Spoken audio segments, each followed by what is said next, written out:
시지프의 신화. 신들은 시지프에게 끊임없이 산 꼭대기에까지 바위 덩어리를 굴려 올리게 하는 형벌을 내렸다. 그러나 돌덩이는 그 자신의 무게로 해서 그 꼭대기에서 다시 굴러 떨어지곤 하였다. 그들이 무익하고도 희망 없는 일보다 더 끔찍한 형벌은 없다고 생각한 것은 일리가 있었다. 호모의 말에 의하면 시지프는 인간 중에 가장 현명하고 또한 가장 신중한 사람이었다. 그러나 다른 설화에 의하면 그는 강도의 직업에 종사하였다고 한다. 나는 여기에 모순이 없다고 본다. 그에게 지옥의 무익한 노동자가 되게 한 동기에 관해서는 의견이 구구하다. 첫째로 그는 신들을 경시했다고 비난을 받는다. 그는 신들의 비밀을 누설했다는 것이다. 아조포의 딸 에지는 주피터에게 납치당하였다. 그의 아버지는 이 실종에 놀라서 시지프에게 이를 호소하였다. 이 납치 사건을 알고 있던 그는 코린트 성에 물을 대준다는 조건으로 아조포에게 그 사실을 가르쳐 주겠노라고 제의했다. 하늘의 노여움보다도 그는 물의 은총을 택했던 것이다. 그것으로 인해 그는 지옥에서 벌을 받게 되었다. 호무는 시지프가 사신을 쇠사슬에 얽어맸다는 것도 또한 우리에게 이야기해준다. 지옥의 왕, 죽음의 신인 플루토는 황량하면서도 저교로운 자기 왕국의 모습에 참을 수가 없었다. 그는 전쟁의 신을 급하여 사신을 그의 정복자의 손에서 해방시켰다. 또한 시지프가 죽음에 처해 있으면서 자기 아내의 애정을 무모하게 시험해 보려 했다고도 한다. 그는 아내에게 자기의 시신을 매장하지 말고 광장 한복판에 던질 것을 명령하였다. 시지프는 지옥에 떨어졌다. 인간적인 사랑과는 너무나도 어긋나는 아내의 이 복종에 화가 난 그는 아내를 벌하기 위해서 지상으로 되돌아갈 허락을 플루톤에게서 얻어냈다. 그러나 다시금 이 세상의 얼굴을 보고 물과 태양, 뜨거운 돌과 바다의 맛을 보았을 때 그는 이미 지옥의 그늘 속으로 다시 돌아가고 싶지가 않았다. 소환, 분노, 경고는 아무 소용이 없었다. 또다시 여러 해 동안 그는 하구의 연안, 찬란한 바다, 그리고 대지의 미소 앞에서 살았다. 신들의 체포가 필요하게 되었다. 주피터의 아들인 신들의 사자 메르쿠리우스가 이 담대한 자의 목덜미를 잡고 그의 기쁨을 빼앗고는 바위가 이미 준비되어 있는 지옥으로 강제로 끌고 갔던 것이다. 시지프가 부조리의 영웅이라는 것을 우리는 이미 이해하였다. 그는 그의 고통으로서만이 아니라 정열로서도 영웅인 것이다. 신들에 대한 멸시, 죽음에 대한 정오와 삶을 향한 정열은 온갖 존재가 아무것도 성취하지 못하는 일에 전념해야 되는 이 형용할 수 없는 형벌을 그에게 가져다 주었다. 이것은 이 지상의 정열을 위하여 지불하지 않으면 안 될 대가이다. 지옥에 있는 시지프에 관해서는 우리에게 아무것도 전해진 것이 없다. 신화란 상상력이 그 신화에게 생명감을 주도록 만들어져 있다. 신화에서는 단지 거대한 바위를 들어올리기 위하여 수백 번 되풀이하여 언덕으로 돌을 굴려 올리는 긴장된 육체의 노력이 보일 뿐이다. 경련이 인 얼굴, 바위에 비벼대는 뺨, 진흙으로 뒤덮인 바위 덩어리를 떠받치는 어깨, 그 바위 덩어리를 고정시키게 하려고 버틴 다리, 다시 돌을 받아 안은 팔, 헉투성이가 된 아주 인간적인 믿음직스런 두 손이 보인다. 하늘 없는 공간과 깊이 없는 시간으로 청량되는 이 기나긴 노력 끝에 목적은 달성된다. 이때 시지프는 순식간에 이 돌이 하계로 굴러떨어지는 것을 바라보며 그것을 꼭대기로 다시 끌어올려야만 하는 것이다. 그는 벌판으로 다시 내려간다. 시지프가 나의 관심을 끄는 것은 바로 이 돌아오는 동안이고 멈춰있는 동안이다. 바로 바위 곁에 있는 기진맥진한 얼굴은 이미 바위 그 자체인 것이다. 나는 이 사람이 무거운 그러나 한결같은 걸음걸이로 그 끝을 알지 못하는 고뇌를 향하여 다시 내려가는 것을 본다. 또한 그의 불행과도 같이 틀림없이 되돌아오는 이 시간. 이 시간은 의식의 시간이다. 그가 산꼭대기를 떠나 신들의 소굴로 차츰차츰 빠져들어가는 순간마다 그는 자기의 운명보다 우위에 있는 것이다.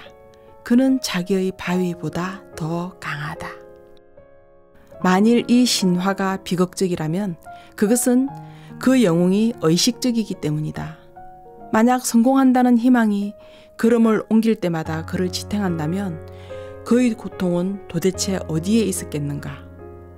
오늘날의 노동자는 자기 생의 매일매일을 같은 일에 종사하며 그리고 그 운명은 부조리하다. 그러나 그 운명은 의식을 갖게 되는 드문 순간에 있었으만 비극적일 뿐이다.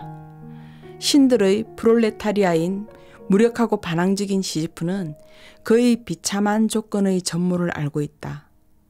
그가 산에서 내려오는 동안 생각하는 것은 바로 이 조건에 대해서이다. 그의 고뇌를 이루게 했을 명찰이 동시에 그의 승리를 성취시킨다. 멸시로서 극복되지 않는 운명이란 없는 것이다. 만일 이와 같이 시지프의 하산이 어떤 날에는 고통 속에서 이루어진다면 그것은 또한 기쁨 속에서 이루어질 수도 있다. 이 말은 지나친 말이 아니다. 나는 또한 바위를 향해 되돌아오는 시지프를 상상해 본다. 그런데 고통은 시초에 있었다. 대지의 영상들이 기억에 너무나 생생할 때, 행복의 부름이 너무나도 무겁게 느껴질 때, 슬픔은 인간의 마음속에 싹트게 되는 것이다. 이것은 바위의 승리이며 바위 그 자체이기도 하다. 엄청난 비탄은 감당하기에 너무 무겁다. 이것은 우리들의 겟세마네의 밤이다. 그러나 압도적인 진리는 인식됨으로써 소멸된다. 이와 같이 오이디푸스도 처음에는 그것을 모르면서 운명에 복종한다. 그가 알게 되는 순간부터 그의 비극은 시작된다. 그러나 바로 그 순간에 눈멀고 절망에 빠진 그는 자기를 세상에 연결시키는 유일한 끈은 한 젊은 처녀의 싱싱한 팔이라는 것을 깨닫는다. 그때 터무니없는 말이 울려온다. 그처럼 많은 고난에도 불구하고 내 고령과 내 영혼의 위대성은 나로 하여금 모든 것은 좋다고 판단하게 한다. 이렇게 소포클레스의 오이디푸스는 도스토예프스키의 키리로프처럼 부조리의 성리의 방식을 제시한다. 고대의 예지가 현대의 영웅주의와 합치된다. 행복의 어떤 개요를 쓰려는 시도 없이는 부조리는 발견되지 않는다. 뭐라고? 그렇게 좁은 길을 통해? 그러나 세계는 단 하나밖에 없다. 행복과 부조리는 같은 대지의 두 아들이다. 이들은 떼어놓을 수 없다.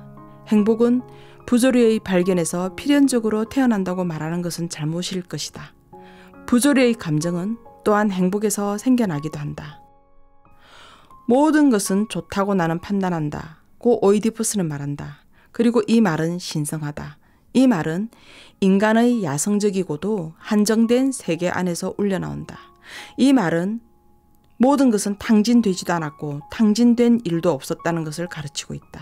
이 말은 불만과 무용한 고통에 대한 감시관을 가지고 이 세계로 들어온 신을 여기에서 추방한다. 이 말은 인간의 문제, 인간 사이에서 해결되어야만 하는 인간의 문제를 운명으로부터 이끌어낸다. 시지프의 말없는 온갖 기쁨은 여기에 있다. 그의 운명은 그의 것이다. 그의 바위는 그의 것이다. 이와 마찬가지로 부조리의 인간은 자기의 고통을 주시할 때 모든 우상을 침묵케 한다. 갑자기 침묵에 이른 우주 안에서 무수한 감탄의 작은 소리들이 대지로부터 솟아오른다. 무의식적이고 비밀스런 부름, 모든 얼굴들의 초대는 승리의 필연적인 이면이요 대가이다. 그림자 없는 햇빛이란 없으며 따라서 밤을 인식하지 않으면 안 된다. 부조리의 인간은 긍정으로 대답하며 그의 노력은 그치지 않을 것이다. 설령 개인적인 운명은 있을지라도 초월적 운명이란 결코 없다. 혹 있다면 다만 숙명적이고 경멸해야 할 것으로 판단되는 운명이 있을 뿐이다. 그 외의 것에 대해서는 인간은 자기의 삶의 주인이라는 것을 안다. 인간이 자기의 삶을 향해 돌아서는 그 미묘한 순간에 시지프는 자기의 바위로 되돌아가면서 연결 없는 이 행위의 연속, 자신에 의해 창조되고 기억의 눈길 밑에서 통일되고 또한 멀지 않아 죽음에 의해 봉인될 그의 운명이 되는 이 행위의 연속을 바라본다. 인간적인 것은 전적으로 인간적인 근원이 있음을 확신하는 그는 보기를 원하고 밤은 끝이 없다는 것을 아는 장님인 그는 여전히 앞으로 나아간다. 바위는 또다시 굴러 떨어진다. 나는 시지프를 산기슭에 남겨둔다. 우리는 언제나 그의 무거운 짐을 발견한다. 그러나 시지프는 신들을 부정하고 바위를 들어올리는 고귀한 성실을 가르쳐준다. 그도 또한 모든 것은 좋다고 판단한다. 이제부터 주인이 없게 되는 이 우주가 그에게는 불모의 것도 아니고 소용없는 것도 아닌 듯이 보인다. 이 바위의 부스러기 하나하나, 어둠으로 가득 찬 이 산의 광물의 빛 하나하나가 유독 그에게는 하나의 세계를 형성한다. 산 꼭대기를 향한 투쟁, 그 자체가 인간의 마음을 가득 채우기에 족한 것이다. 행복한 시지프를 상상하지 않으면 안 된다. 까미.